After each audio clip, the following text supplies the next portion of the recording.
말라기야 8장 16절에서 29절 말씀으로 우리 주님 말씀 듣도록 하겠습니다. 오늘 이 본문을 중심으로 언약은 징계보다 강합니다 라는 제목으로 말씀 나누고 싶습니다. 오늘 말씀은 남유다 왕인 요람과 그의 아들 아시야에 대한 말씀입니다. 요람은 부친 여호사밧의 뒤를 이어서 32살에 남유다의 왕이 되었습니다. 그런데 그는 북이스라엘의 아합의 딸 아달랴를 아내로 맞이했습니다. 아합은 악한 왕을 대표하는 사람이었죠. 아합의 딸인 아달랴를 아내로 맞이했다는 것은 바로 그도 아합의 길, 북이스라엘의 불신앙의 길을 갔다는 것을 의미합니다. 바로 이방신을 섬기겠다고 하는 모습이죠. 여러분, 그런데 왜 요람은 아달랴를 아내로 맞이했을까요? 바로 정략 결혼이었습니다. 두 나라가 힘을 합해서 주변 나라로부터 나라를 보호하고 국력을 키우려고 했던 것이죠. 그런데 우리가 알다시피 남유다는 하나님의 나라였습니다. 하나님이 지키시는 나라죠.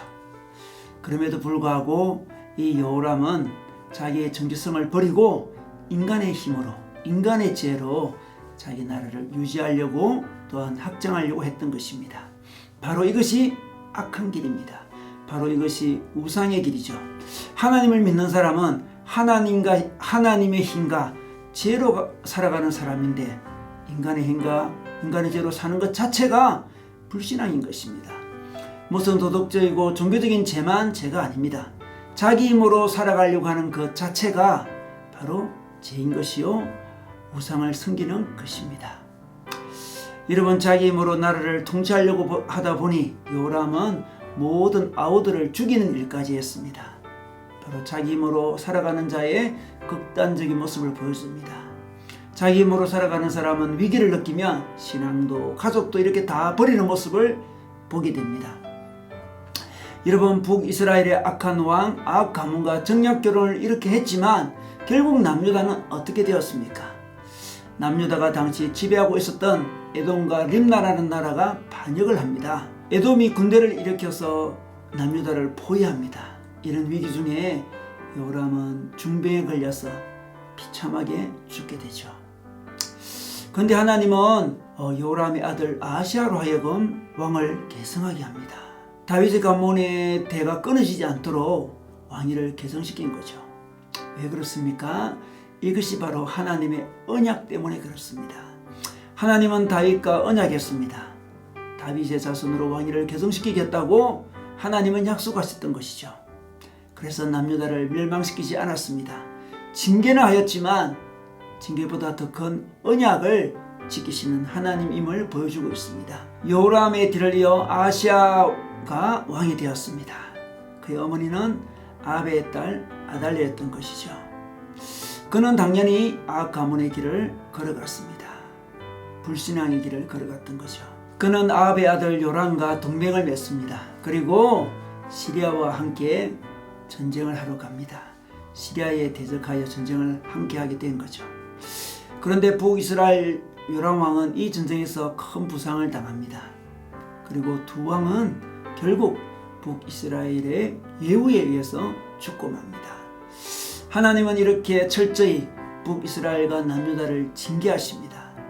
그런데 하나님은 북이스라엘의 왕조는 바뀌도록 내버려 두었지만 남유다는 계속 다윗 왕조를 유지하도록 하셨습니다. 왜 그렇습니까? 하나님의 언약 때문에 그렇습니다.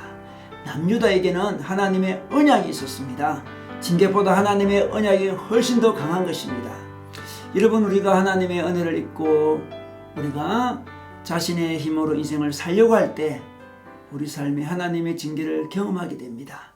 다양한 징계를 받을 때가 있죠. 사실 징계는 우리가 하나님의 자녀라는 것을 보여주는 하나님의 사랑의 표현이기도 합니다. 징계 없는 사람은 하나님의 사람이 아닐 수도 있습니다. 다양한 징계 중에 하나는 인생에 계속 어려움이 일어난다는 것입니다.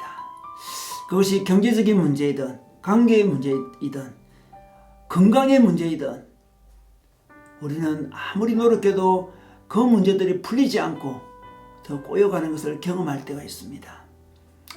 이때 우리는 이것이 하나님의 징계가 아닌가 하고 느낄 때가 있죠. 이런 징계 앞에 어떤 사람은 예수 무시하는 사람이 있습니다. 또 어떤 사람은 징계하시는 하나님을 두려워하고 자살하고 절망하기도 합니다. 아니면 하나님을 원망하기도 하죠. 그러나 우리는 하나님의 언약이 징계보다 강함을 알아야 합니다. 징계에 집중하지 말고 하나님의 언약을 붙잡아야 합니다. 예수 그리스도 안에서는 우리에게는 결코 정죄함이 없습니다. 결코 완전한 멸망은 없습니다. 하나님은 예수 그리스도의 십자가 때문에 끝내 우리를 구원하시고 회복시킬 것입니다. 우리에게는 하나님의 이름이 걸려 있습니다. 우리가 멸망하면 하나님 이름에 문제가 생기는 것입니다. 그래서 끝내 우리를 회복시키시어 하나님 나라를 보여줄 백성으로 하나님은 세울 것입니다. 그러므로 우리는 아무리 징계가 아프게 느껴지더라도 그 징계보다 강한 하나님의 언약, 하나님의 사랑, 하나님의 계획을 먼저 생각해야 됩니다. 징계에 집중하지 말고 우리 징계 위에 있는 하나님의 언약을 기억하면 좋겠습니다. 징계에 집중하면 징계의 시간이 길어집니다. 오히려 십자가의 사랑, 그 언약을 기억할 때 우리는 우리의 죄에서 더 빨리 벗어날 수 있습니다. 여러분 요즘에 자기 힘으로 살려고 하면서 일이 잘 풀리지 않는다고 느끼지진 않습니까? 하나님의 징계라고 느껴지진 않습니까? 우리가 이때 징계를 두려워하기보다 다시 한번 하나님의 언약과 사랑으로 회복되기를 바랍니다. 그래서 하나님 나라를 보여주는 하나님의 백성으로, 하나님의 백성의 삶으로 회복되시기를 주님의 이름으로 축원합니다.